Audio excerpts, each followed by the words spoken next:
on that end, and he also picked up these seats in the Senate. So the president can say that this is good news for him to some degree, having lost the House. Got to remember, he lost the House, and that cannot be good news. On the other hand, all that talk about a blue wave, all the talk about the American people rising up as one to repudiate Donald Trump, that just didn't happen. Well, as our viewers can see, folks are starting to gather there in the East Room of the White House. We await the president a few moments from now.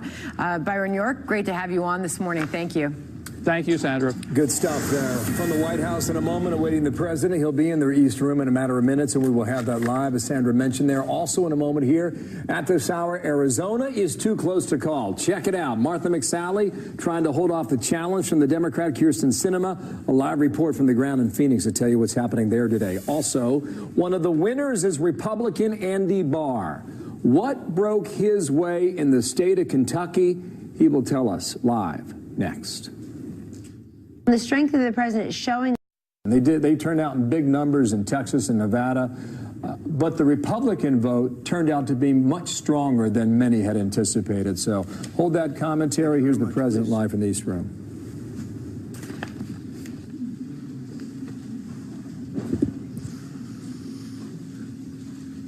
It was a big day yesterday, an incredible day.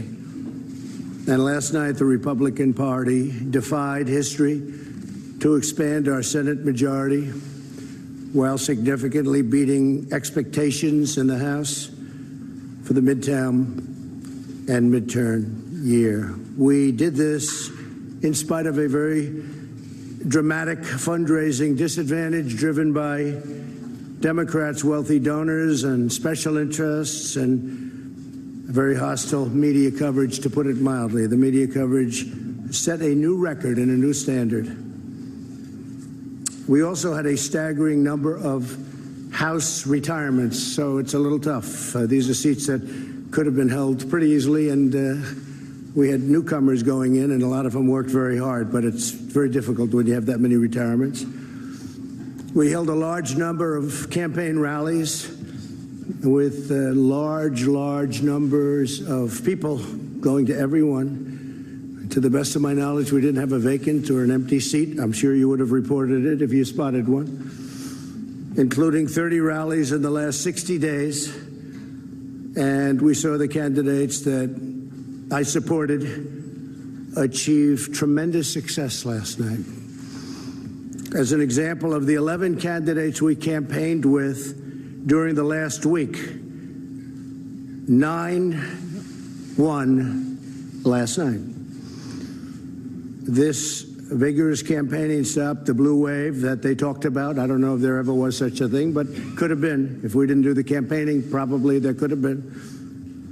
And the history really will see what a good job we did in the final couple of weeks in terms of getting some tremendous people over the finish line. They really are tremendous people, but many of them were not known, but they will be known. This election marks the largest Senate gains for a president's party in a first midterm election since at least President Kennedy's in 1962. There have been only 4 midterm elections since 1934 in which a president's party has gained even a single Senate seat. As of now, we picked up, it looks like 3, could be 4, perhaps it could be 2. But we picked up a lot. And most likely the number will be 3. You people probably know that better than I do at this point because you've looked at the more recent numbers. 55 is the largest number of Republican senators in the last 100 years. In the last 80 years, a sitting president's party has only gained a cumulative total of 8 Senate seats, averaging 1 per decade. So if we picked up 2, 3, or 4, that's a big percentage of that number. So in the last 80 years, you think of that, only 8 seats.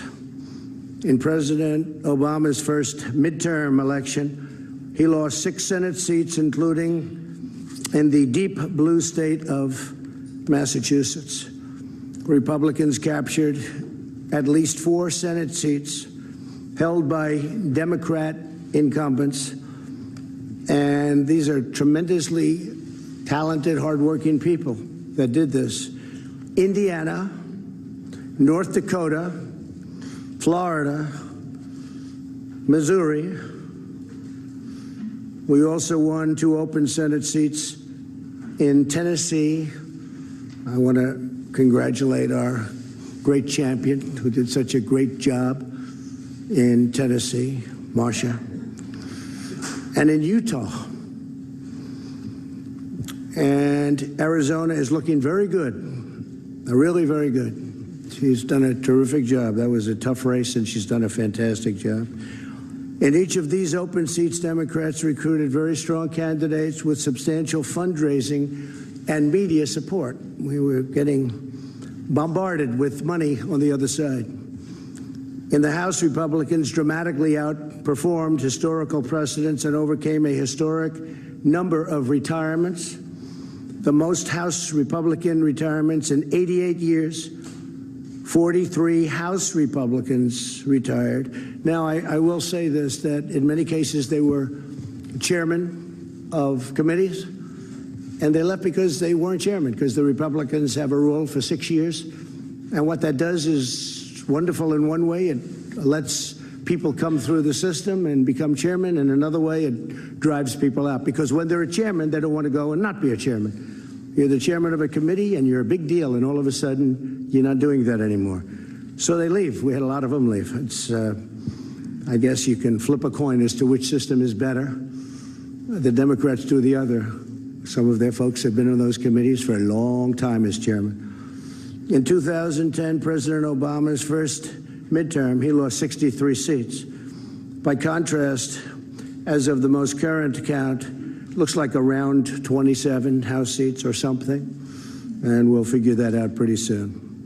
We also had a slew of historic wins in the governor's races. The governor's races were incredible, against very well-funded, talented, and skilled Democrat candidates and people that worked very, very hard, respectfully, for those candidates, like Oprah Winfrey, who I like.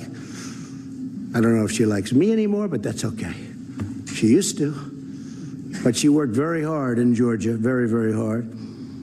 And if you look at them, with 4 governor's races crucial to 2020 and the presidential race, Florida, Iowa, Ohio, and Georgia, the big ones. Florida, Iowa, Ohio, and Georgia. Can't get much more important than that. They were incredible. They were actually incredible campaigns, too. Incredible. As of right now, Republicans will control the majority of governorships across the country, including 3 great women who worked very hard. Governors of Alabama, South Dakota, and Iowa. They worked very, very hard. They're very talented. By expanding our Senate majority, the voters have also clearly rebuked the Senate Democrats for their handling of the Kavanaugh hearings. That was a factor, I think maybe a very big factor. The way that was handled, I think, was tremendous energy was given to the Republican Party by the way they treated then Judge Kavanaugh, now Justice Kavanaugh, and expressed their support for confirming more great pro-Constitution judges. Candidates who embraced our message of low taxes, low regulations, low crime, strong borders, and great judges excelled last night. They excelled. They really, I mean, we have a list of people that were fantastic. And I'm just going to point them out. Mike Bost, Rodney Davis, Andy Barr was fantastic. I went to Kentucky. For the most part, I didn't campaign for the House, but I did actually make a special trip for Andy Barr because he was in a very tough race in Kentucky, and he won. That was a very tough race. The polls were all showing that he was down, and down substantially, and he won. And that one I did do. Pete Stauber of Minnesota, great guy. He's new and ran a fantastic race. On the other hand, you had some that decided to, let's stay away. Let's stay away. They did very poorly. I'm not sure that I should be happy or sad, but I feel just fine about it. Carlos Cubella, Mike Kaufman. Too bad, Mike. Mia Love. I saw Mia Love. She'd call me all the time to help her with a hostage situation, being held hostage in Venezuela. But Mia Love gave me no love, and she lost. Too bad. Sorry about that, Mia. And Barbara Comstock was another one. I mean, I think she could have won that race, but she didn't want to have any embrace. For that, I don't blame her. But she lost, substantially lost. Peter Roscom didn't want the embrace. Eric Paulson didn't want the embrace. And in New Jersey, I think he could have done well, but didn't work out too good. Bob Eugen, I feel badly because I think that's something that could have been won. That's a race that could have been won.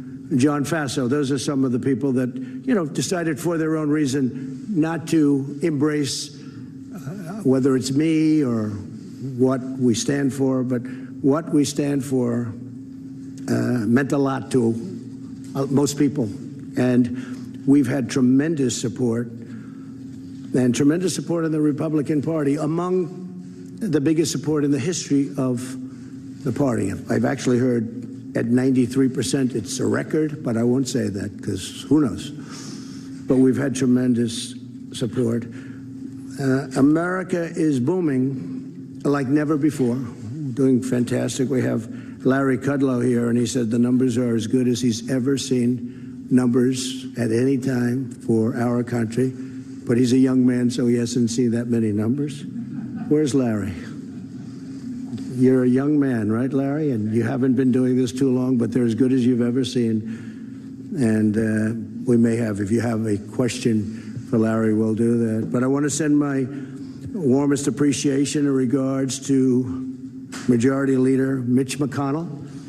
We really worked very well together. We have been working very well together. We actually have a great relationship. People just don't understand that, which is fine. And also to perhaps, looks like, I would think, Speaker Nancy Pelosi. And I give her a lot of credit. She works very hard, and she's worked long and hard. I give her a great deal of credit for what she's done and what she's accomplished.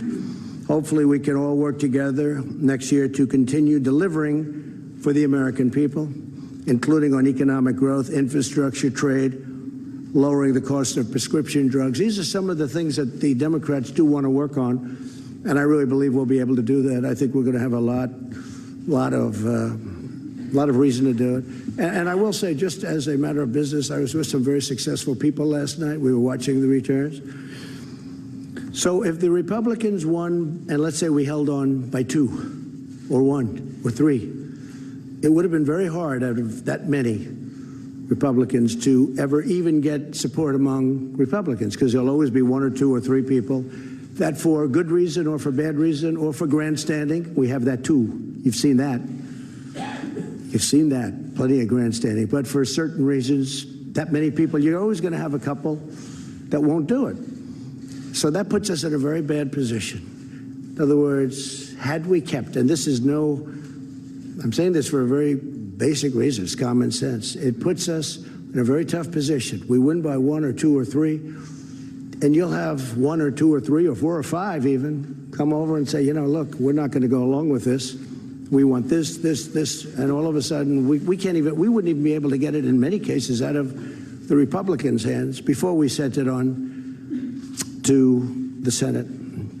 And now we have a much easier path, because the Democrats will come to us with a plan for infrastructure, a plan for health care, a plan for whatever they are looking at, and we'll negotiate. Then, as you know, it's been very hard in the Senate because we need essentially 10 votes from Democrats, and we don't get those votes because the Democrats do really stick together well. I don't agree with them on a lot of policy, but I agree with them on sticking together. They stick together great. So now we go into the Senate. We don't have the 10 votes. And what happens? It doesn't get passed. Even if it gets out of the House, it doesn't get passed. So under the new concept of what we're doing, I say, come on, let me see what you have. They want to do things. You know, I keep hearing about investigations, fatigue. Like almost from the time I announced I was going to run, they've been giving us this investigation fatigue. It's been a long time. They got nothing, zero. You know why? Because there is nothing. But they can play that game, but we can play it better. Because we have a thing called the United States Senate, and a lot of very questionable things were done between leaks of classified information and many other elements that should not have taken place. And all you're going to do is end up in back and forth and back and forth, and 2 years is going to go up, and we won't have done a thing. I really think, and I really respected what Nancy said last night about bipartisanship and getting together and uniting. She used the word uniting, and she used the bipartisanship statement, which is so important because that's what we should be doing. So we can look at us, they can look at us, then we can look at them, and it'll go back and forth, and it'll probably be very good for me politically. I could see it being extremely good politically because I think I'm better at that game than they are, actually. But we'll find out. I mean, you know, we'll find out. Or we can work together. You can't do them simultaneously, by the way, just in case somebody says, oh, you can do them both. No, you can't. Because if they're doing that, we're not doing the other, just so you understand. So we won't be doing that. But now what happens is we send it to the Senate, and we'll get 100% Democrat support, and we'll get some Republican support. And if it's good, I really believe we have Republicans that will help with the approval process, and they will really help with the approval process. So it really could be a beautiful bipartisan type of situation. If we won by 1 or 2 or 3 or 4 or 5, that wouldn't happen. And the closer it is, the worse it is. This way, they'll come to me, we'll negotiate, maybe we'll make a deal, maybe we won't. That's possible. But we have a lot of things in common on infrastructure. We want to do something on health care. They want to do something on health care. There are a lot of great things that we can do together. And now we'll send it up, and we will really we'll get the Democrats, and we'll get the Republicans or some of the Republicans. And I'll make sure that we send something up that the Republicans can support. And they're going to want to make sure they send something up that the Democrats can support.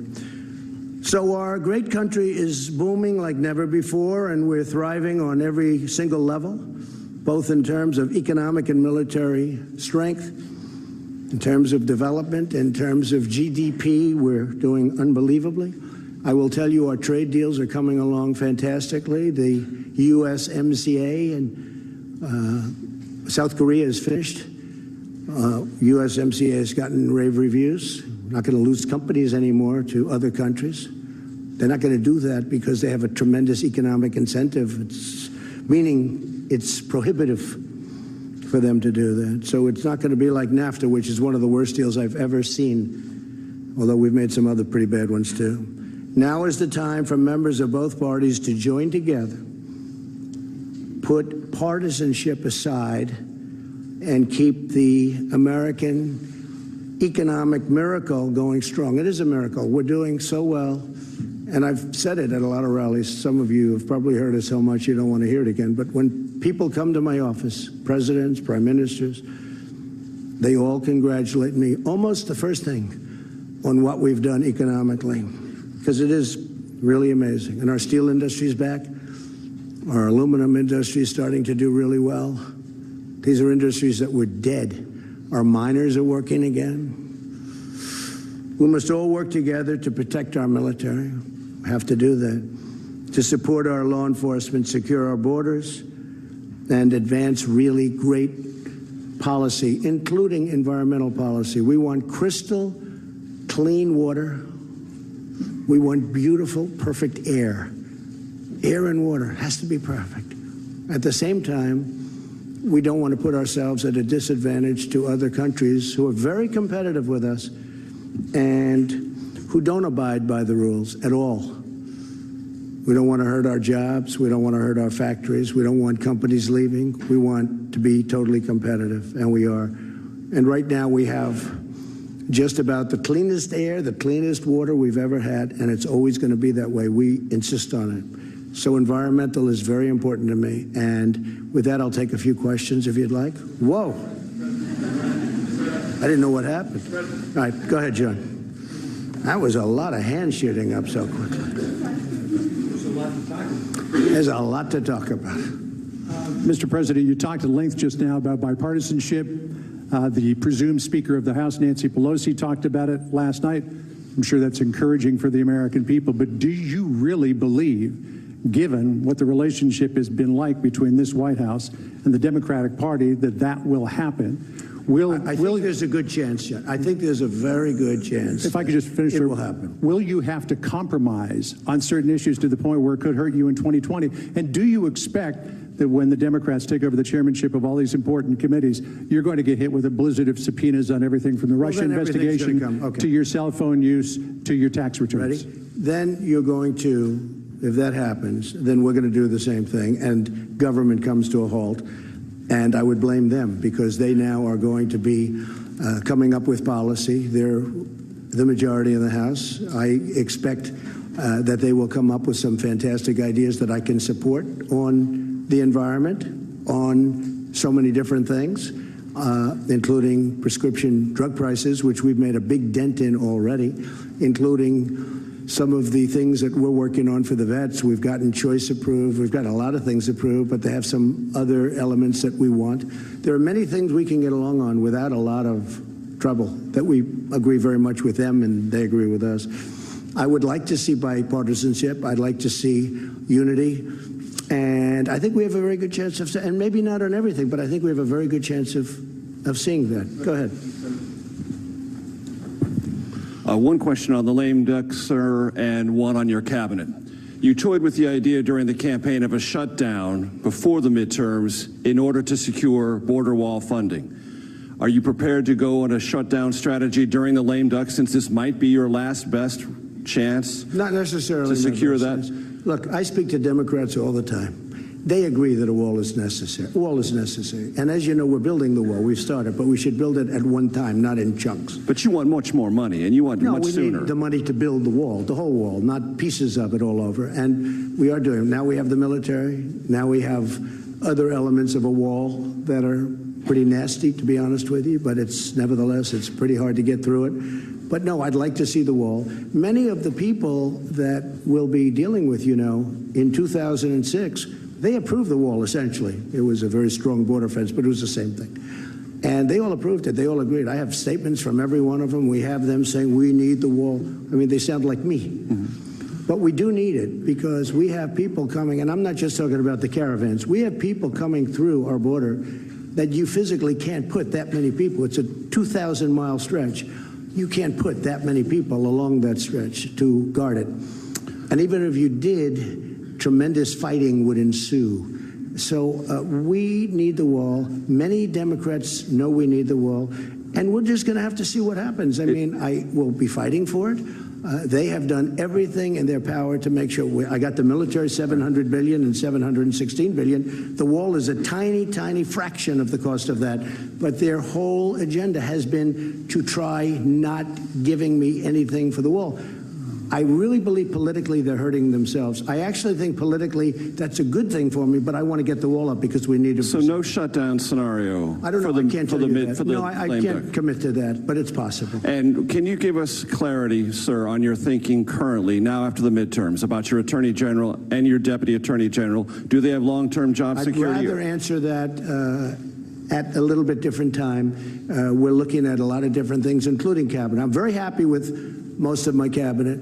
We're looking at different people for different positions. It's very common after the midterms.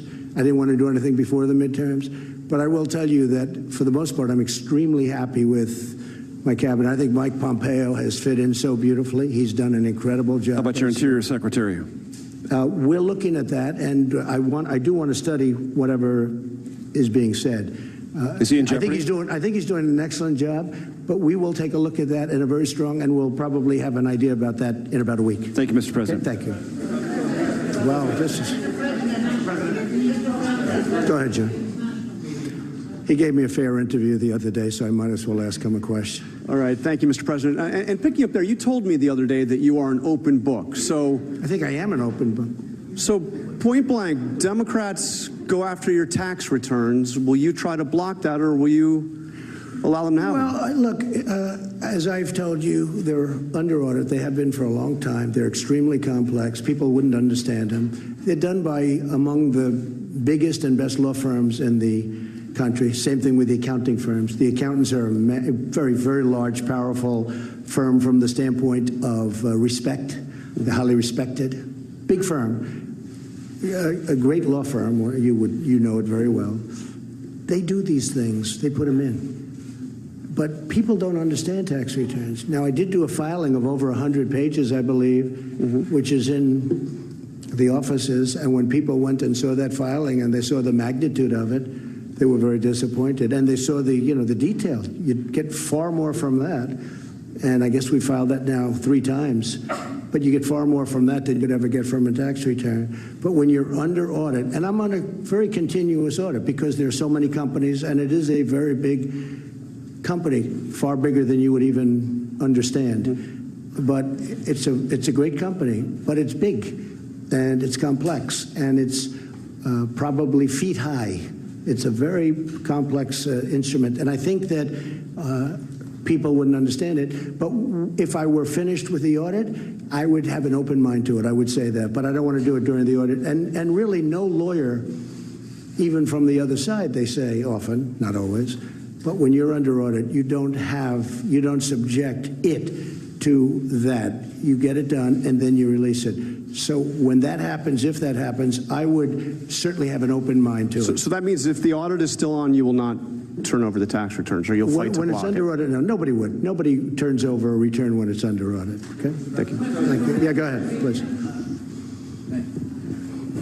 One, I was tempted to ask you why you like Oprah so much, but I think I'll go on to the question that... why do I like Oprah? What kind of a question is it? Yeah, I'm just asking. Just curious. But the real question... He's a comedian here. The real question I do like Oprah, by the way. I do. She was a person I knew well, came to my place in Palm Beach often, and I have a lot of respect for her. Unfortunately, she didn't do the trick. The real question is, you just sat up here and said that from this podium that are you offering an my way or highway scenario to the Democrats? You're saying that if they start investigating you, that you can play that game and investigate better than them. Can you compartmentalize that? And I think I know more than they know. Can you compartmentalize that and still continue to work with them for the benefit of the rest of the country, or are all bets off? No. If they do that, then it's just all it is a warlike posture. And so then, wait a minute, then the follow-up... You heard my answer. Go ahead. Well, since it's Jim, I'll let it go. Okay. Thank you, Mr. President. I wanted to challenge you on one of the statements that you made in the tail end of the campaign in the midterms. Here we go. If you don't mind, Mr. President, that this caravan was an invasion. As you know, Mr. President, I consider it to be an invasion. As you know, Mr. President, the caravan was not an invasion. It's a group of migrants moving up from Central America towards the border with the U.S. Thank you for telling me that. Why did you characterize it as such?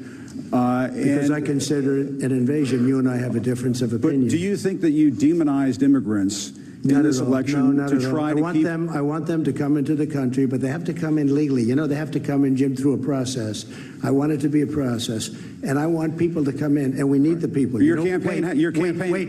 You know why we need the people, don't you? Because we have hundreds of companies moving in. We need the people. But your campaign had an ad showing migrants climbing over walls and so on. Well, that's true. But they weren't actors. They're not going to be doing that. They weren't actors. Well, no, it's true. Do you think they were actors? They weren't actors. They didn't come from Hollywood. Right. These were people. This was an actual, it happened a few days ago. And they're hundreds of miles away, though. They're hundreds and hundreds of miles away. That's not an invasion. Honestly, I think you should let me run the country. You run CNN. All right. And if you did it well, your ratings Let would me be ask, much better. if I may ask one other question, Mr. President, if I may ask Peter, one go other ahead. question, are you worried? That's enough. That's Mr. enough. President, I was enough. going to ask one of the other folks. That's enough. Pardon me, ma'am. Mr. President, That's enough. Mr. President, I had one other Peter, question, let's if go. I may ask, on the Russia investigation. Are you concerned that you may have I'm not concerned about anything with the Russian investigation because it's a hoax. That's enough. Put down the mic. Mr. President, are you worried about indictments coming down in this investigation? Mr. President. I'll tell you what, CNN should be ashamed of itself having you working for them. You are a rude, terrible person. You shouldn't be working for CNN. Go ahead. I think that's unfair. You're a very rude person. The way you treat Sarah Huckabee is horrible. And the way you treat other people are horrible. You shouldn't treat people that way. Go ahead. Go ahead, Peter. Go ahead. In Jim's defense, I've traveled with him and watched him. He's a diligent reporter who busts his butt. Well, I'm not a big fan of yours either, so I understand. To be honest. So let me ask you a question, if I can. You repeatedly said you aren't the best, Mr. President. You repeatedly over the course of the just sit down, please. Well, when you report fake news, when you report fake news, which CNN does a lot, you are the enemy of the people. Go ahead. Mr. President, over the course of the last several days of the campaign, sir, at the end of the campaign, you repeatedly said that Americans need to fear Democrats. You said Democrats would unleash a wave of violent crime that endangers families everywhere. Why are you pitting Americans? Why are you pitting Americans against one another, sir? Peter, what are you trying to be him? No, Peter, I'm just asking the question. Let me just tell you, very simple, because they're very weak on crime. Because they have often suggested, members and people within the Democrat Party at a high level have suggested getting rid of ICE, getting rid of law enforcement. That's not going to happen, okay? We want to be strong on the borders. We want to be strong on law enforcement, and I want to cherish ICE because ICE does a fantastic job. So, what they do for us is it's so unrecognized how good a job they do. So we want to take care of them, and we want to hold them very close because they do a good job. But the question, to be clear, though, the question, Thank you very much. Why are you sit down? But but you didn't answer my question. Just very simply, the question is, why are you pitting Americans against one another, sir? I'm not. Is that how you view citizens of this country? I'll tell you what. We won a lot of elections last night. We did very well last night. But in many ways, I think it's going to have a very positive impact. I watched NBC this morning. They didn't report it exactly correctly, but that's that's the fact with NBC. Nothing I can do about that. But I want this country to have protection. We want security in our country. I want security, Peter. I mean, you maybe don't think it's so important. And I think when you don't have it, you are indeed unleashing crime. I feel that. You said you would sign an executive order on birthright citizenship. Are you still going to sign the executive order on birthright citizenship? You'll ask me that question a little bit later. Go ahead. Okay. Go ahead, sure. Thank you, Mr. President. The investigation by the special counsel Robert Mueller has been going on since last spring. It's been over your head. It's been a long time. Yeah, it's been over your head, over Republicans' head, during the midterms as well. Is this an opportunity for you, Mr. President, to end that investigation? Would you consider removing Mr. Mueller from his position? I could have ended it any time I wanted. I didn't. And there was no collusion. There was no anything. I didn't. They went after hackers in Moscow. I don't know about that. They went after people with tax problems from years ago. They went after people with loans and other things. Had nothing to do with my campaign. This is a investigation where many, many millions of dollars has been spent, and there's no collusion. It was supposed to be on collusion. There's no collusion, and I think it's very bad for our country. I will tell you. I think it's a shame. And a poll came out today, by the way, from NBC, or at least I saw it on NBC, where a majority of the people do not agree with the Mueller investigation, or it wasn't approved. They have approval and disapproval, and it had a much higher disapproval. It should end, because it's very bad for our country. So if it's bad... And I'm not just talking about the tremendous expense. And the other thing is they should look at the other side also. They only look at one side. They're not looking at all of the things that came up during this investigation. They don't do that. They should also get people that can be fair, not 13 or 14 or 17, I call them the angry Democrats. They are angry people. And it's a very unfair thing for this country. It's a very, very, forget about unfair to me, it's very bad for our country. Okay. So, Mr. President, if it's Mr. President, just wait just a moment. If it's unfair to the country and it's costing millions of dollars, why don't you just give him the mic, please? I've answered the question. Okay. Go ahead, take the. Well, I'll give you voters. I will give you voter suppression. You just have to sit down, please. Sit down. I didn't call you. I didn't call you. I didn't call you. I'll give you voter suppression. Take a look at the CNN polls, how inaccurate they were. That's called voter suppression. Go ahead, please. Thank you, Mr. President. I'm not responding. I'm responding to. Excuse me. I'm not responding to you. I'm talking to this gentleman. Will you please sit down? Excuse me. Would you please sit down? Please go ahead. Thank you, Mr. President. Now that the House of Representatives very hostile. has It's such a hostile media. It's so sad. You asked me about. No, you rudely interrupted him. Go ahead. Thank you, Mr. President. Do your demands remain the same to the United States Congress on immigration in exchange for a DACA fix, in exchange for an amnesty for 1.7 million? Are you willing to change any of those demands that you gave to Congress earlier? I think we could really do something having to do with DACA. And what really happened with DACA, we could have done some pretty good work on DACA, but a judge ruled that DACA was okay. Had the judge not ruled that way, I think we would have made a deal. Once the judge ruled that way, the Democrats didn't want to talk anymore. So we'll see how it works out at the Supreme Court. Do you still? Go ahead. From where? Yeah, go ahead. Go ahead. Which group? Where do you want me to take a question from? Yeah. Go ahead, ma'am. Go ahead. Take the. Oh, either one. Okay. Both? Or both? Are you together? Go ahead. We're not together. Mr. President, how do you respond to critics who say that your message on the campaign towards minorities have been polarizing? I don't think it has been at all. But is the election of two Muslim women, one of them is veiled to the House, which is making history. Is this a rebuke of this message, do you think? I don't understand what you're saying. What? But is it a rebuke of this message? Do you think that this is more reflective of multi-ethnic and multicultural America? Well, that question, I can only say this. You look at the employment and unemployment numbers for African Americans, for Asian Americans, for Hispanic Americans, they're at a historic high. A poll came out recently where my numbers with Hispanics and with African Americans are the highest, the best they've ever been. That took place 2 or 3 days ago, the poll. I have the best numbers with African American and Hispanic American that I've ever had before. And you saw the same poll. So I can't say that. I can say this.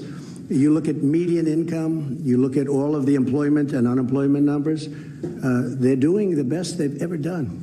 And it reflects, it really is very reflective in the polls. Yes, go ahead. Mr. President, I'm from Brooklyn, so you'll understand me. I understand you very well. My question is on health care. How is it possible to keep premiums down and cover pre-existing conditions without the individual mandate to fund it? Well, first of all, what we're doing, and if you look at the Department of Labor, also Secretary Azar, what they've done, they've come up with some incredible health care plans, which is causing great competition and driving the prices right down.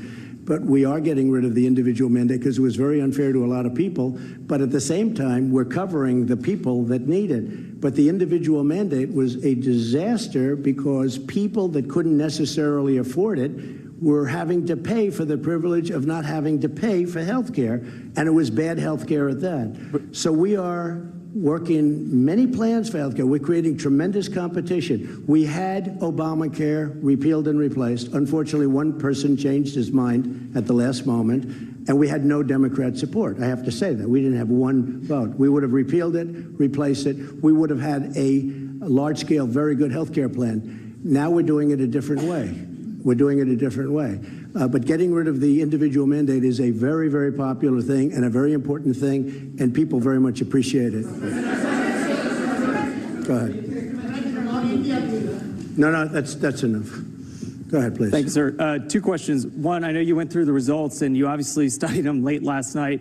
What lesson did you learn most from looking at those results? Was there one thing that, as you kind of reviewed them, that you'll change your strategy, not just for Congress, but kind of going forward? And then just a follow-up question. Well, I think the results that I've learned and maybe confirmed, I think people like me. I think people like the job I'm doing, frankly.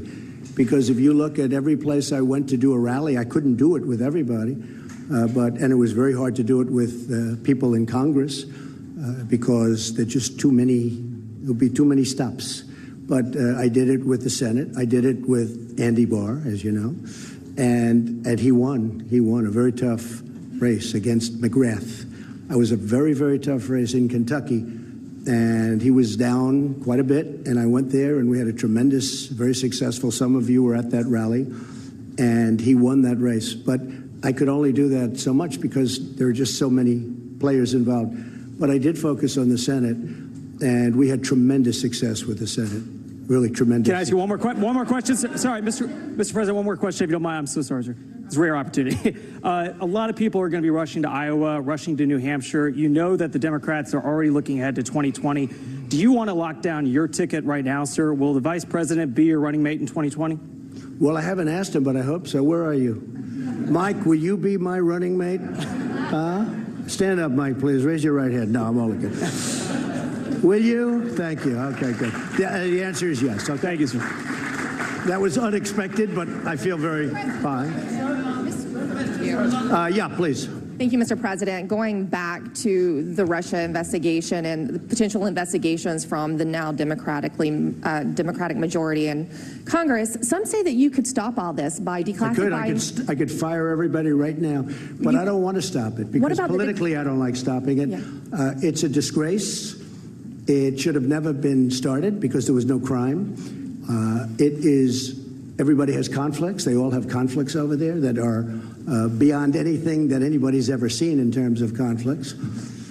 From the fact that people ask for jobs, from the fact that they have very good friends on the other side, like really good friends like Comey, who, by the way, lied and leaked and also leaked classified information. Nothing happened there. It might, perhaps, maybe something's happening that I don't know about. I stay away from it. But you know what I do? I let it just go on. They're wasting a lot of money, but I let it go on because I don't want to do that. But you're right. I could end it right now. I could say that investigation is over. But it's really, it's a disgrace, frankly. And it's an embarrassment to our country. It's an embarrassment to the people of our country. And it's too bad. Go ahead. What about the declassification of the documents? Some say that would clear it all up. We're looking at that. No, we're looking at that very seriously. Declassification, we're looking at very seriously. Okay, can I ask one more question? It's amazing how people on the other side just don't want those documents declassified. But no, we're looking at that very carefully. I certainly wanted to wait till after the midterms. Can I ask you one more question, Mr. President? Okay, thank you. Go ahead. Thank you, Mr. President. You have campaigned as a pro-life president. You have defended the rights of unborn children. You now have a divided Congress. It's unlikely to pass any pro-life bills. Very tough issue. How are you going to push forward your pro-life agenda? Just going to push. I've been pushing. I've done a very good job, too. We're very happy with me. But it's a tough issue for the two sides. There's no question about it. But what are you going to do? There is great debate. What am I going to do? I won't be able to explain that to you because it is an issue that is a very divisive, polarizing issue. But there is a solution. I think I have that solution, and nobody else does. We're going to be working on that. Yes, go ahead, please. She took your place, but that's okay. Mr. President, just a quick question on rural America. In states like Indiana, North Dakota, folks turned out for Republican candidates. Could you talk a little bit about what this means for your agenda in terms of trade and the Farm Bill? The Farm Bill is working really well. I mean, we could have had it approved any time, but we're looking to get work rules approved. The farmers want it. I'd like it. The problem is the Democrats are not giving us the 10 votes that we need. Everybody wants it. The farmers want it, but the Democrats are not approving the Farm Bill with work rules. We could have it very fast without the work rules, but we want the work rules in, and the Democrats just don't want to vote for that. So at some point, they'll have to pay maybe a price. Jeff, go ahead. Thank you very much, Mr. President. Thank you. Have you seen any evidence that Russia or China intervened in yesterday's election? Well, we're going to make a full report, and unlike the previous administration, we've done a lot of work on that issue. And if you look, speak with the FBI, speak with the Department of Justice, speak to Homeland Security. We've spent a lot of time. It gets very little coverage in the papers. I mean, you cover the nonsense part, but you don't cover the important. This is very important. And we have been working very hard on China and Russia and everybody else looking into our elections or meddling with our elections. But people tend not to write about it. But we have worked very hard, as you've probably heard. What do you intend to say, sir, to President Xi and to President Putin when you meet with them later this month? Well, I have a good relationship with both. I know President Xi better, but I think I have a very good relationship with both. I actually had a very good meeting in Russia that you people didn't agree with, but that's okay. It doesn't much matter, obviously, because here I am. But the fact is that I had a very, very good meeting, with President Putin, and a lot was discussed about security, about Syria, about Ukraine, about the fact that President Obama allowed a very large part of Ukraine to be taken, and right now you have submarines off that particular parcel that we're talking about. That was President Putin who annexed Crimea, sir. No, that was President Obama's regime. That was during President Obama, right? That was not during me. But it was President Putin, sir, who did the annexation. No, it was President Obama that allowed it to happen. Had nothing to do with me. Okay, go ahead. Yeah, go ahead. Go ahead. Thank you, Mr. President. Cordelia Lynch, Sky News. You're a man who likes to win, but last night was not an absolute victory for you. I'll be honest.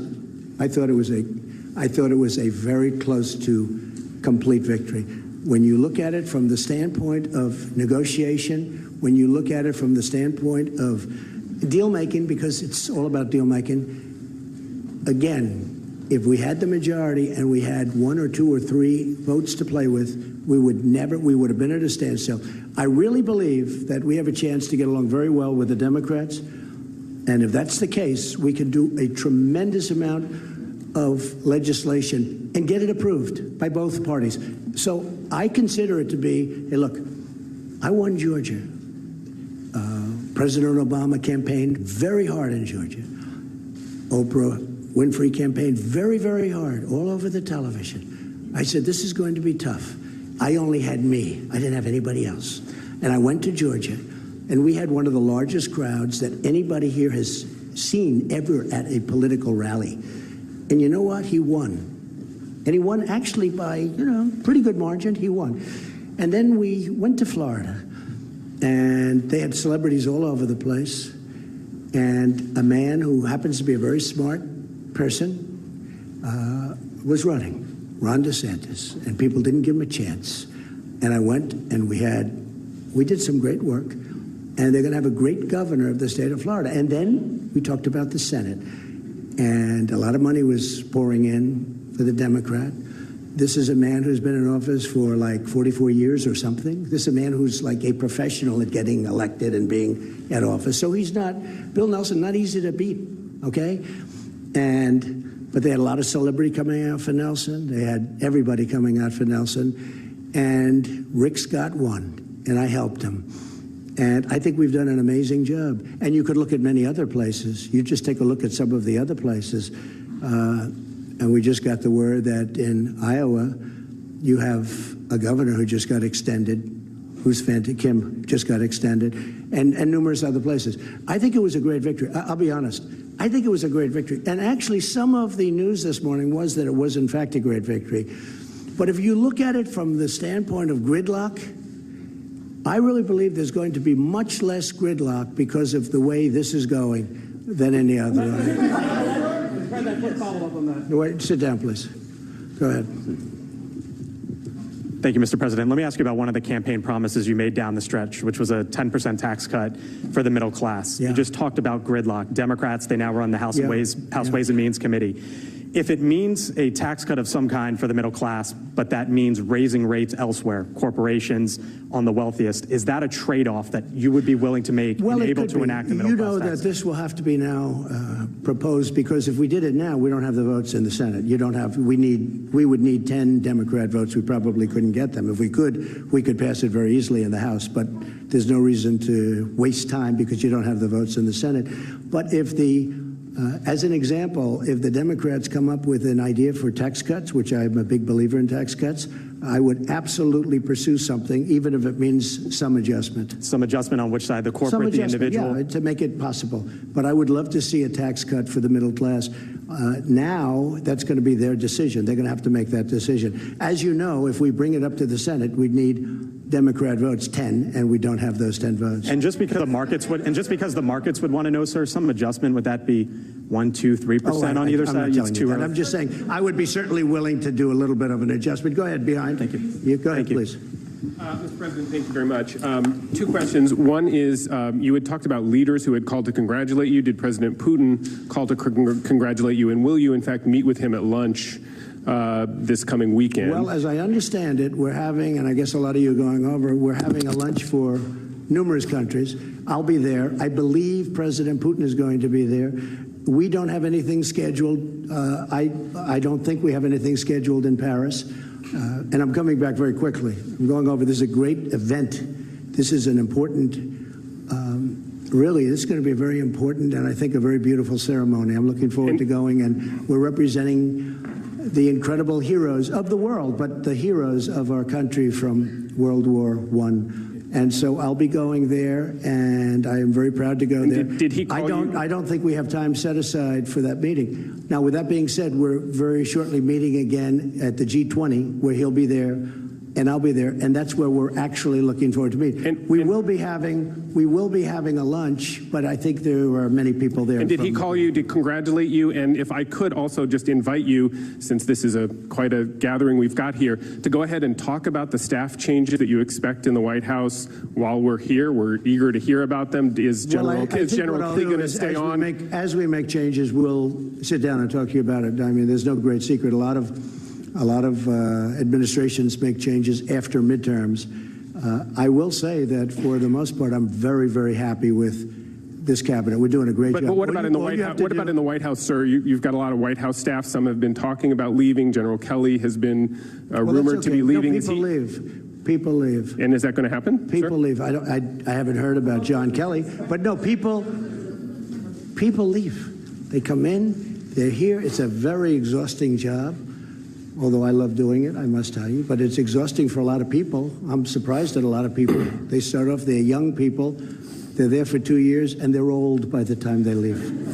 It's quite exhausting, but I love doing it, and I'll tell you, there will be changes, nothing monumental from that standpoint. I don't think very much different than most administrations, and we have many people lined up for every single position. Any position, everybody wants to work in this White House. We are a hot country. This is a hot White House. We are a White House that people want to work with. Okay. No, please, behind you. Go ahead. This has been a very challenging campaign. This has been a very challenging campaign. It's been a very challenging campaign. It has involved quite a lot of abuse and a lot of violence. People have died during the course of this campaign. Right. Is there any way in which you think the temperature could be lowered? Perhaps peace could break out with the media? Perhaps your bipartisan relationships across the House and the Senate may now produce some change? Or are we going to have more of the same? It's a very fair question. Look, I would love to see unity and peace and love and any other word you want to use. And obviously, I think we had to, especially at this particular juncture, we had to wait till after the midterms are over. Now they're over. If they would cover me fairly, which they don't. I'm not saying that in a hostile way. I get extremely inaccurate coverage. I can do something that's fantastic, and they'll make it look like not good. And I don't mind having bad stories. If I make a mistake, cover it. I would like you to cover it fairly, but cover it. But when you do something terrific, look how little the economy is talked about. A poll came out this morning talking about how little the three networks I don't think they included CNN. But how little the three networks talk about how good the economy is. How little. Almost not at all. If President Obama had this economy, and by the way, if that administration through somebody else kept going, you would have had negative 4.2 instead of positive 4.2% growth. You would have had negative. It was heading down. But here, the point is this, excuse me. I would love to see unity, including with the media, because I think the media, I'll be honest, I think it's a very divisive thing for our country. And you would be amazed at how smart people are that are reading your stories and seeing your stories and watching. You'd be amazed how perceptive and how smart they are. They get it. And it really does bring disunity. I didn't, excuse me. You are not called on. Go ahead, please. About Turkey. Thank you, President Trump. Shortly after your victory speech on the historic night of back in November 2016, I asked you to what single factor you most attributed this victory to. Said you have to speak up. Sure. On the night of your victory, I asked you, right after your speech, to what you would attribute your victory. You pointed up to the ceiling and you said that it was God. Based off of that, how would you say over the last 2 years God plays, what kind of a factor he plays in the day-to-day execution of the office of the president? Well, God plays a big factor in my life, and God plays a factor in the lives of many people that I know very well in this room, like your vice president. God plays a very big role in my life. And one more back to life, quick follow-up.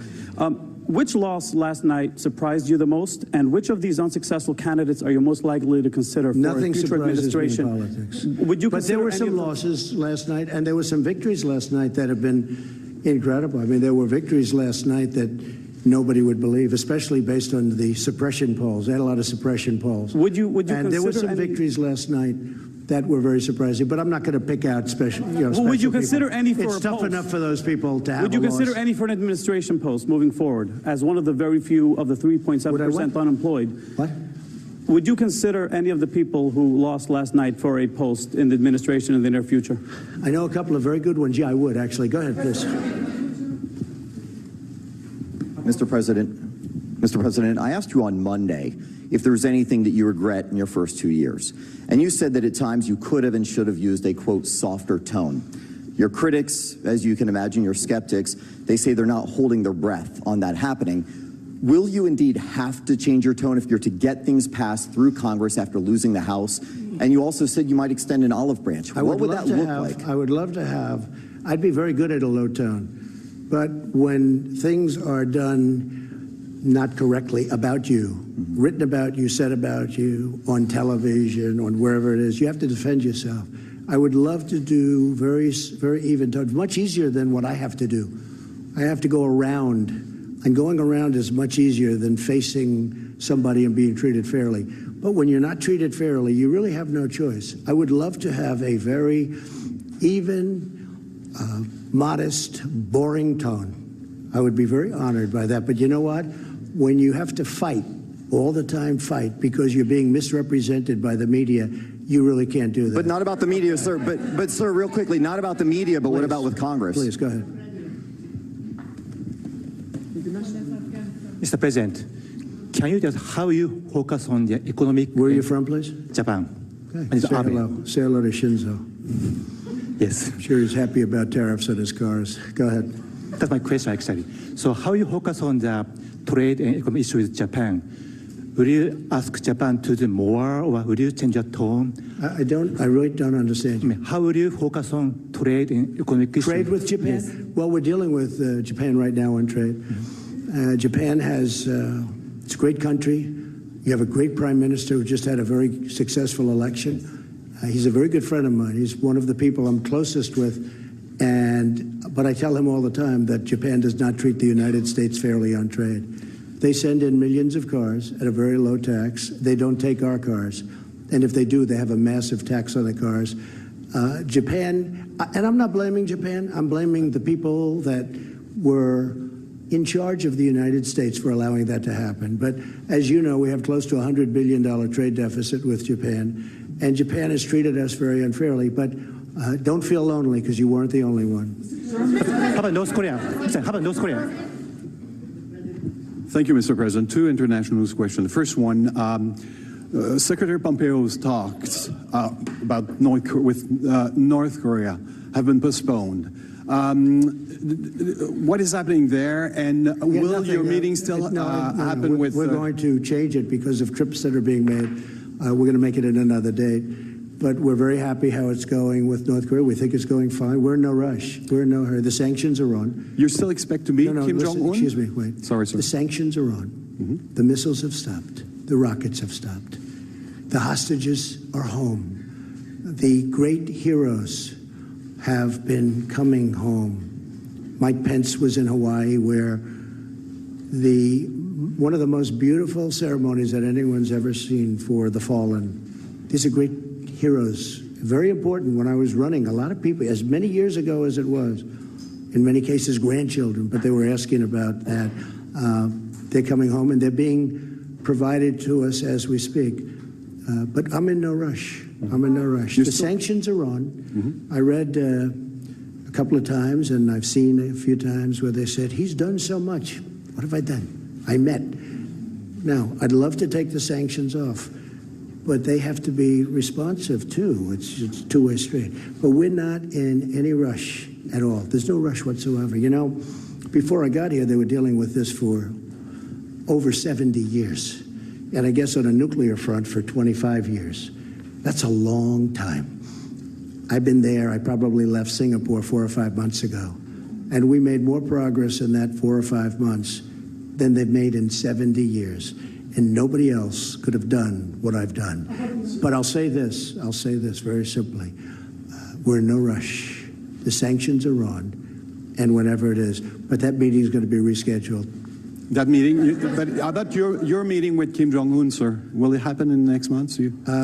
Sometime next year, I would say. Sometime next year? Sometime early next year. And a quick question on the USMCA. Now that it's been concluded, have you repaired your relationship with Prime Minister Trudeau? Yes, I have. We have a very good relationship.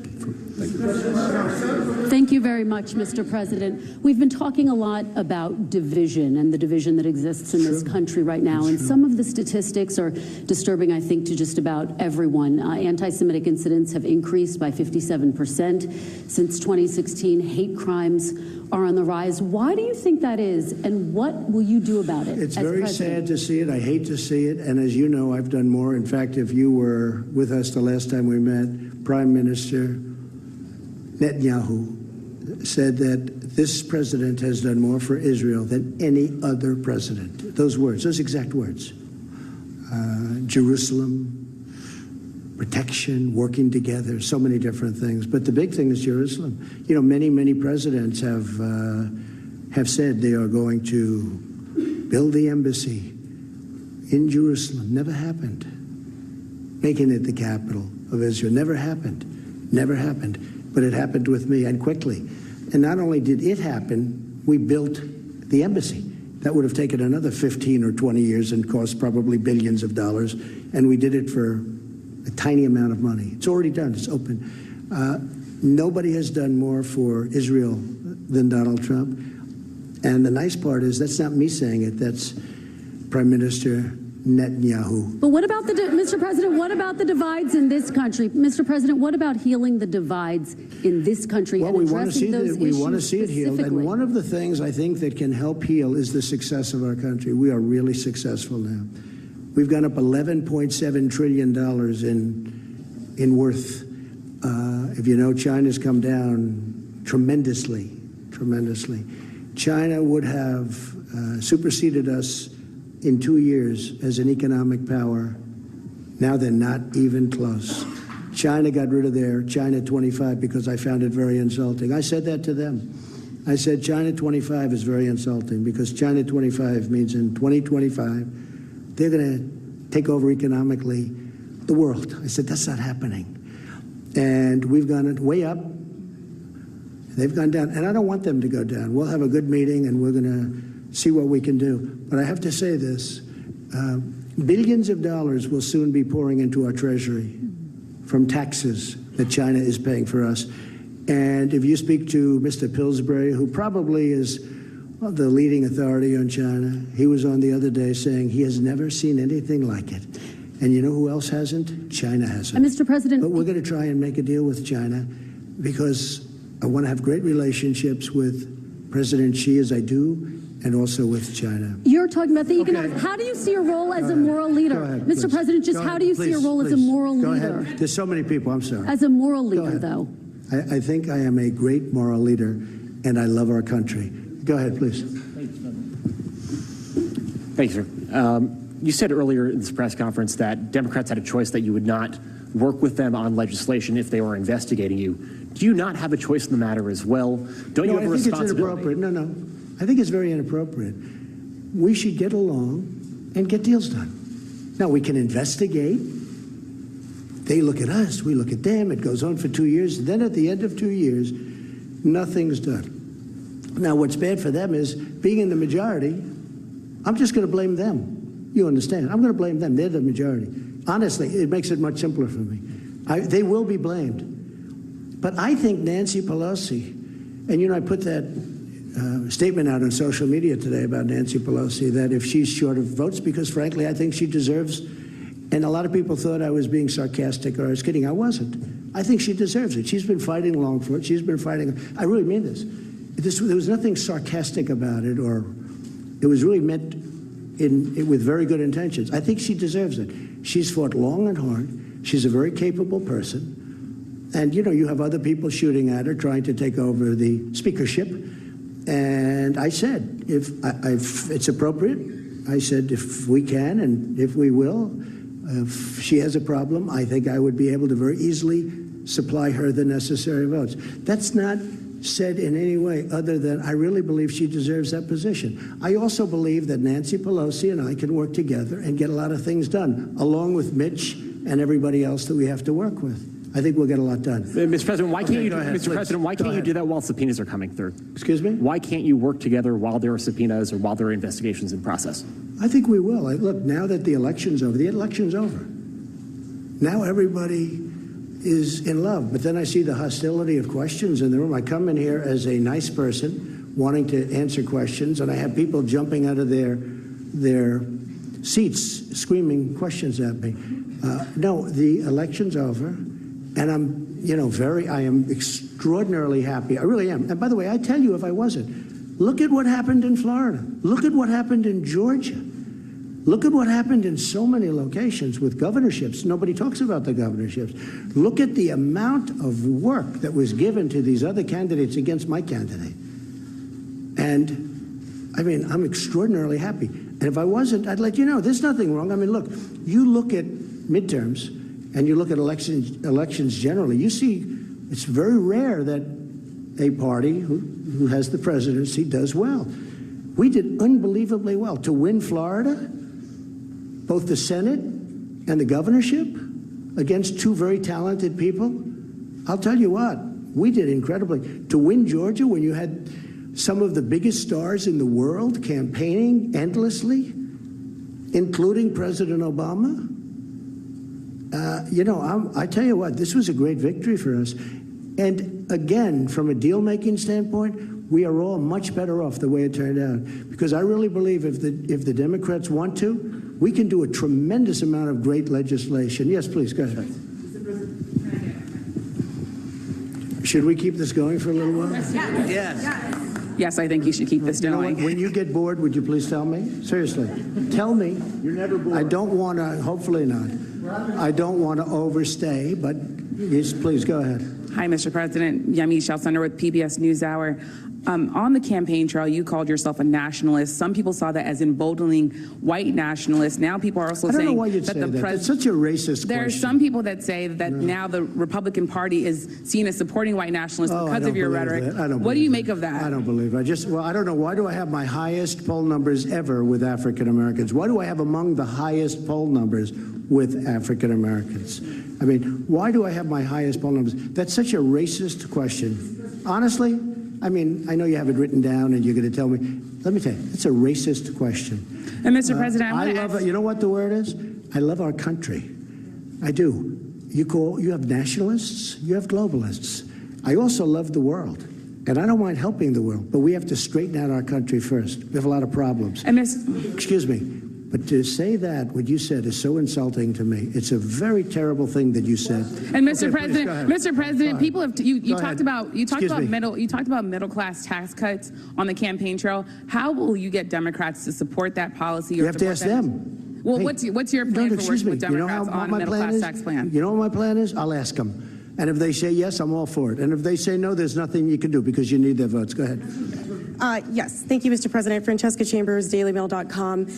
You said many times on the campaign trail that you didn't want Nancy Pelosi to be Speaker. At least you suggested that. You spent a lot of time talking about her and Chuck It's not a question Schumer. of want. I would have. So here's let me answer. Would I have preferred winning by 2 or 3 or 4? I would almost have to think about that. But certainly, I like to win. And if I win, she's not going to be Speaker. What did she say to you, though, yesterday that We had a made you great give her conversation. support? Honestly, we had a very warm conversation. You know, she loves this country. And she's a very smart woman. She's done a very good job. She was really, I mean, she's had a very... Did she promise that they wouldn't seek to impeach you? She's had a very, very... We didn't talk about impeaching. We didn't talk... What do? Do you impeach somebody because he created the greatest economic success in the history of our country? Let's impeach him because the country is so successful. Let's impeach him. Has he done anything wrong? They asked somebody, has he done anything wrong? No, but let's impeach him anyway. And they also said, let's impeach Justice Kavanaugh. Let's impeach him. And now they have the second woman coming out, that the first, the second. And I hate to say this, but it was public. And after him, we're going to impeach the vice president. We're going to impeach Mike Pence. Mike Pence doesn't get impeached for anything.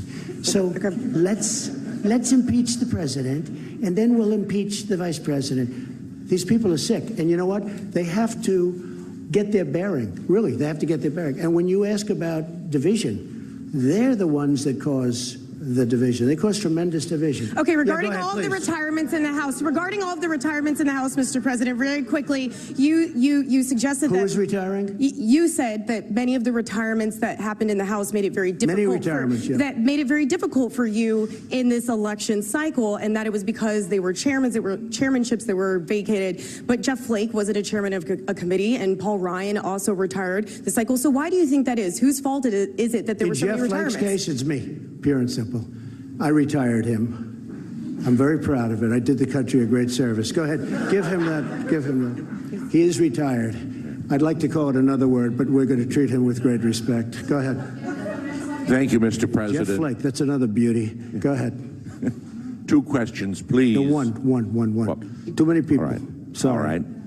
You seem to enjoy this venue very much. Are you going to make the standard press conference a staple of the remaining 2 years, or will you have more briefings with Sarah Sanders? You know, when I don't do I think Sarah's fantastic. Where is Sarah? Where is Sarah? Sarah's so great. I think Sarah, you've represented me so well and been abused. She's been horribly treated by a lot of people. So she's going to stay on as press secretary. But it's very interesting because Sarah we were talking about it the other day. So I had a period where I figured, you know what I'll do? I won't do any real interviews. And then they started saying, why isn't he doing why? You know, they're all coming up with all kinds. Then over the last couple of months, I decided I'll do a lot. We'll stop at the helicopter. We'll do this. We'll do a lot of. And then they say, why is he doing so many press conferences? What's wrong? What? So when I don't do them, you say, what's wrong? When I do them, you say, what's wrong? And when I go in the middle, you say, what's wrong? But in the middle, you know that, John. Right? Yeah, sort of right. Okay, good. No, you did. Excuse me. Well, you complained about access when I purposely just stayed away from the press for a while because I wanted to see how it worked. And can I be honest with you? It didn't work well. Mr. President, I didn't didn't work the well. question. So Sarah will stay on as press secretary. Okay, please, go ahead. No, go ahead. Get the microphone. First off, I personally think it's very good to have you here because a free press and this type of engagement. Actually, I do too. Yes, it's vital to It's called earned media. It's worth billions. Go ahead. So I have two questions for you, if that's all right. It's a rare opportunity. First, just a point of clarification on the tax returns issue. You brought up the audit. That doesn't prevent you from releasing them. I know. Oh, sure. Right, But but I didn't say it prevented me. I said lawyers will tell you not to do it. But Go ahead. What's your next question? Go ahead. Come on, let's go. Just on that. More exciting okay. question than that, please. Second one. Michael Cohen recently said you called black voters stupid. That's false. Omarosa has accused you of using the N-word, and the rapper Little John has said you called him Uncle Tom. What's your response? I don't know who Little John is. I really he was on don't. The Apprentice. I don't know. Oh, he was? Okay. Yeah. Oh, I see. Have you ever I made don't know. racist remarks? No, I would never do that, and I don't use racist remarks. And you know what? If I did, you would have known about it. I've been hearing there are tapes for years and years. There are tapes. Number one, I never worried about it because I never did. I never used racist remarks. I've never used racist remarks. Okay. Well, one point of fact. One point of fact, because you told her you have the highest approval among African Americans. It's just 8%, sir, single digits. See, when you talk about division, it's people like this that cause division. Great division. No, point of fact is that I never used a racist remark. That's the point of fact. Who are you from? I'm from Yahoo News. We know Yahoo, no, good. Good. I hope they're doing well. MTV Lebanon, Ellen Dorgam. So first question. Where are you from? MTV Lebanon. Lebanon. Lebanon. Good. Yes. Thank you, Mr. President. We're so happy to be here as well, have this opportunity. President Erdogan said he's not going to follow your sanctions and he's going to keep buying oil from... Who said that? President Erdogan, Turkey. I know. And you're going to meet him soon. Just can't understand his... Okay. You're going to meet him soon. You're going to have this talk. And some countries are going to take the same steps that President Erdogan is doing. So let me just tell you about the oil, okay? So we imposed, just recently, the strongest sanctions in the history of our country, just about. Well, I guess North Korea is there too. But I gave some countries a break on the oil.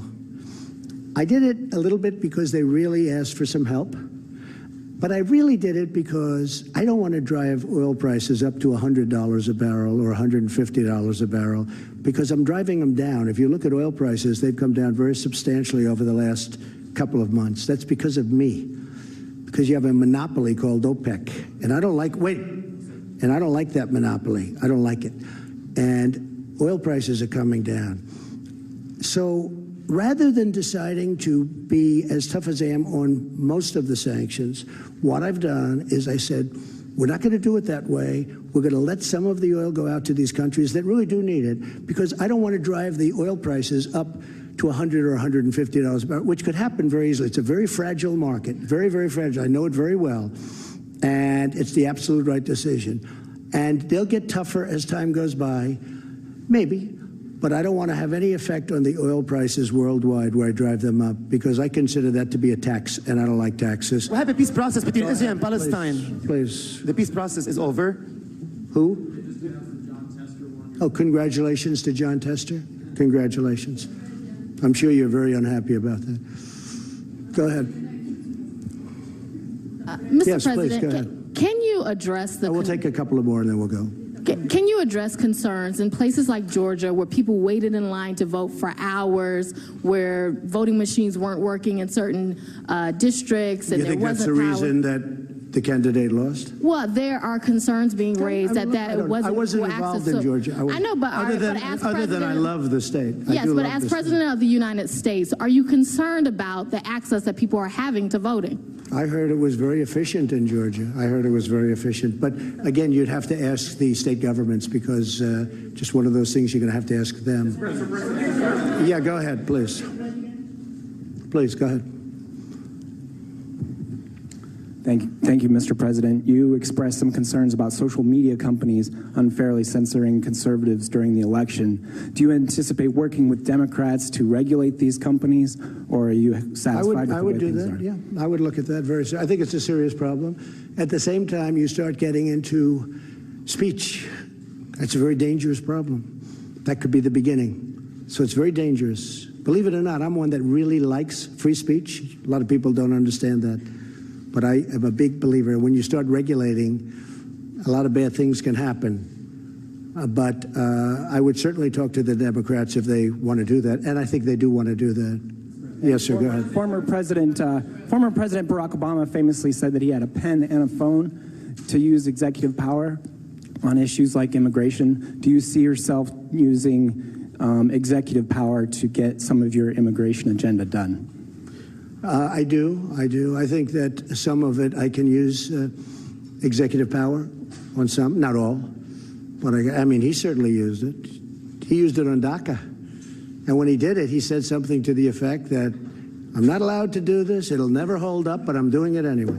And he did it, and they found judges that approved it. We also found judges that didn't approve it, so it's obviously going to be determined in the Supreme Court. And if the court rules in favor of what President Obama thinks they should rule, which is what he said, then I will probably have a deal with the Democrats in a very short period of time. We were very close to having a deal until we got that very strange ruling. You also made some promises about immigration during the campaign, and I want to know if you're going to follow through with them. Are you going to aggressive? Which one are you talking about? Birthright citizenship. Are you going to sign an executive order to ban? We are looking at it very seriously, absolutely. I mean, is yes or no? Or I believe we have the absolute right, but that's another case that will be determined by the Supreme Court of the United States. Are you going to send 15,000 troops to the border? You've been reading the same documents as I have. You know exactly what I'm doing. You know exactly what I'm doing. So go ahead. What's your next question? Also, on the Khashoggi matter, it's been more than a month since the death of Mr. Khashoggi, the journalist. Very sad thing, very terrible thing. Do you think Saudi Arabia is guilty of having him murdered? And if so, what kind of punishment will be I'll have a much stronger opinion on that subject over the next week, and I'm working very closely with Congress. We're working together, some very talented people, and we're working with Congress, we're working with Turkey, and we're working with Saudi Arabia, and I'm forming a very strong opinion. Go ahead, John. Go ahead, John. Mr. President, just a quick follow-up. You said something about Nancy Pelosi. You said that Nancy Pelosi, she loves our country. Do you regret some of the things you said during the campaign? I mean, various times you said Democrats want to put a wrecking ball to our future, want to destroy our country. I believe that. With their current policy, they're using a wrecking ball on our country. I believe that 100%. This would be a wrecking ball. But I think there's a compromise somewhere, and I think that could be really good for our country. Okay, how about one more? Do you regret the ad? Do you regret the ad that you did that was branded as a racist ad, and even Fox News wouldn't air it, NBC wouldn't air it? I regret networks? it? Yeah. Surprised you asked me that question. I do not. Go ahead, please.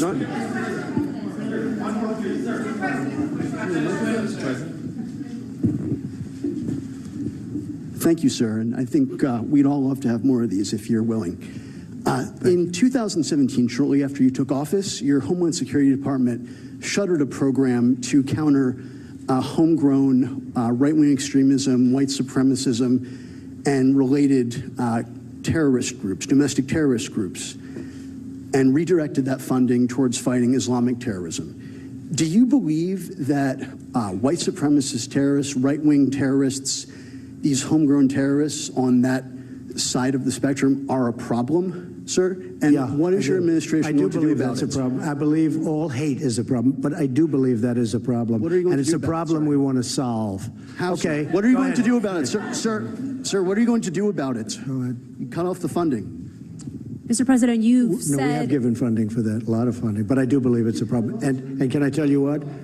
It's a problem that I don't like even a little bit. Go ahead. Aixa Diaz with Hearst Television. You've said, pretend I'm on the ballot yesterday. You called it a referendum on your presidency.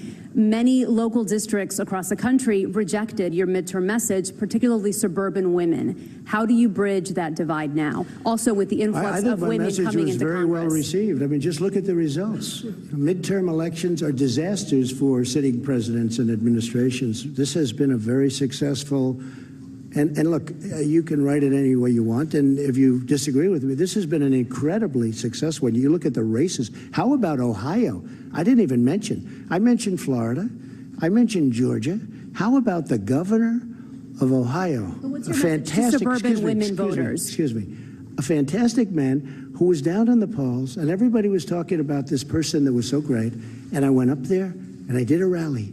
And they have now a great governor. You're going to have a great governor in Ohio for hopefully a long period of time, but for 4 years. And Mike DeWine is a fantastic person. And I went up there for two reasons, because I felt that his opposition was not a good person, and we know a lot about him. And I felt that Mike was a fantastic person.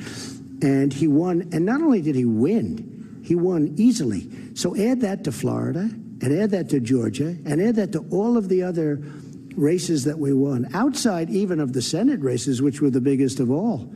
Because these were races that, and Mike Pence can tell you, and some of the folks over here can tell you, these were races that were going to be unopposed. We were not going to oppose certain of the people running, certain senators. They said they couldn't be beaten. They said Heidi could not be beaten. Please don't do it. They couldn't. This was a year out. What about in the suburban districts? How do you get those back? You're telling me about popularity. They said many of these people, when I said 9 out of 11, but I said when many of these people, these weren't like easy races. These were tough races.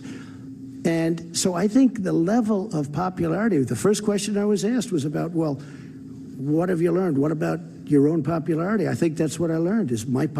I was very well received by this great country, by the people of our great country. And I'm very proud of that because I love the people of this country. These people, we are the greatest people. I love the people of our country. What do you say to women, and Mr. I'll President? tell you something. When you look at the races that we won in Florida, which we weren't expected to win, and Georgia, which we weren't expected to win, and Ohio, which we weren't expected to win, and one, I mean, you look at some of them, the number of votes that we got is incredible. So I'm really happy with not only the way it came out, but the response to me as your president. And as your president, I've made our country safe.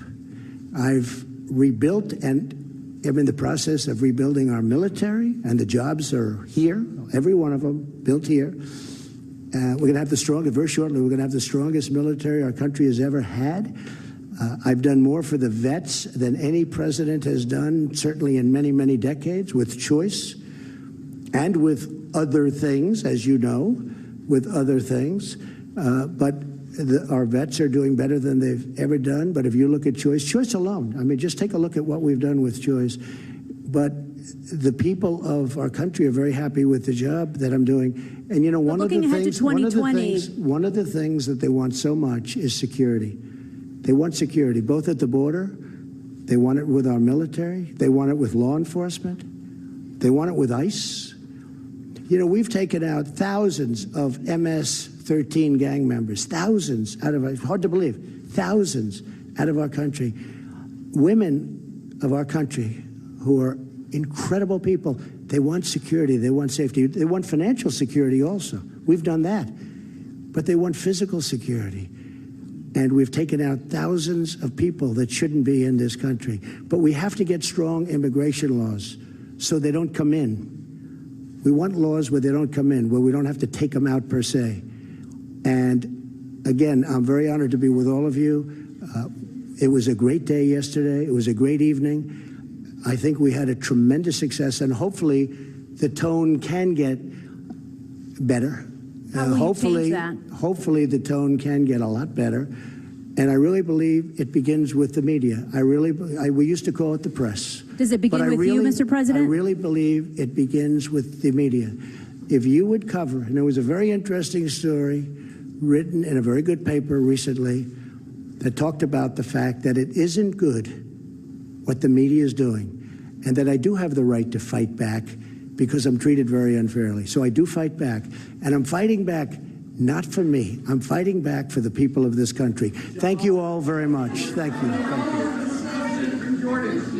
you. And with nearly 90 minutes of first remarks from the President of the United States inside the White House, and then questions from media members. And you heard him talking about just seconds ago how much better the tone in the country can get. He says it starts with the media. There were definitely some tense moments, one of which is going viral right now, that involved a reporter at a different network.